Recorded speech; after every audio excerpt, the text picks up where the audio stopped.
Hey guys, it's Paradise, and offset and clashes are a real game changer in Monster Hunter Wilds, offering you more control over the battlefield. So welcome to the next video in our series of primers that focuses on bringing you up to speed on all of the new core mechanics of Monster Hunter Wilds. So the purpose of this video is to get you primed on the subject as to whether you're watching before or after release, so you know the secrets of this system to make the most out of it.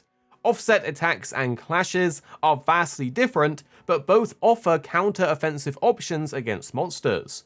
Offsets function more like traditional counters, while clashes are more similar to a struggle between you and the monster. Interestingly, not every weapon has the ability to do a clash or offset attack, while some on the other hand have access to both. So what are offset attacks? The game describes them as hitting a monster with certain attacks as it is attacking will cause the attacks to clash, knocking the monster off balance. Offset attacks can also be followed up with powerful unique attacks. You can think of these sort of as a counter, and the activation of them is different per weapon, but they commonly lead into a quick and devastating follow-up attack.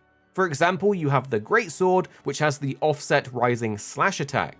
This needs to be timed so you connect with a monster's attack on the way up, and it isn't instant to do this, so there is some skill involved, but then afterwards you can do a follow-up cross slash. Meanwhile, if we look at the hammer, it has an offset attack built into the third swing of its golf swing combo, and again afterwards you can lead into a unique attack. To be honest, this is one of the more stylish offset attacks, and we can't wait to see players get good with it. Even the Switch Axe has an offset attack while in Axe mode, which combined with its sword mode counter, really lets you mix up the way you play the weapon in both of its modes. Also, much like other weapons' offset attacks, it's extremely satisfying to pull off. The weapons that we currently know which are capable of doing an offset attack include the Greatsword, the Heavy Bowgun, the Hunting Horn, the Hammer, and the Switch Axe. So you may be wondering what the other weapons got, and this is where perfect guards and power clashes come in. We know that clashes are a struggle between the hunter and the monster that occurs when blocking certain attacks. Succeeding in pushing the monster back will knock it off balance, giving you an opening to attack.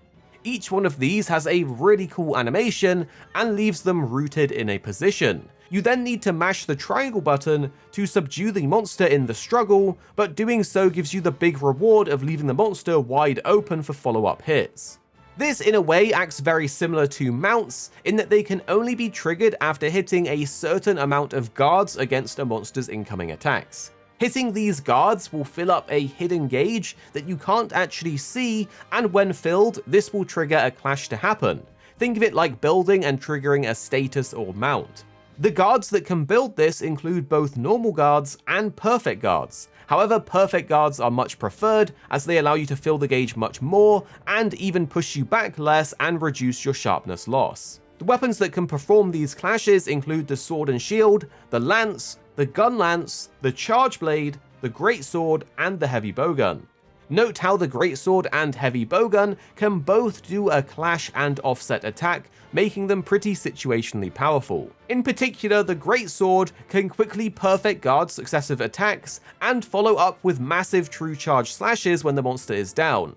This is a huge buff for the Greatsword and adds a whole new playstyle alongside the usual shoulder tackle. Now, there are a few weapons that didn't get access to either an offset attack or clash, making them outliers, but for the following weapons they do have counters in the form of counter dodges. For example, the longsword has various different dodge counters, with the foresight slash being the most obvious one.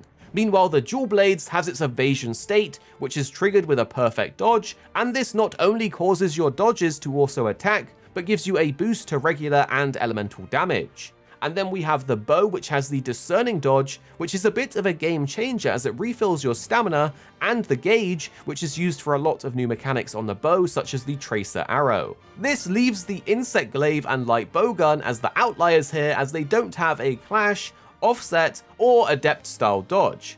They do, however, have a lot of mobility, meaning if you position correctly, you should be able to avoid a lot of attacks anyway. As of making this video, we're still in the pre-release period of the game, and it's possible that as the game progresses, you could unlock additional skills or attacks that allow you to have access to these type of things. So let us know below what you think of these systems. We personally love the animations and the opportunities they provide, but as the meta develops, we'll see if they become a hindrance or super useful. So drop a like below and subscribe for more Monster Hunter and videos on your favorite games coming very, very soon.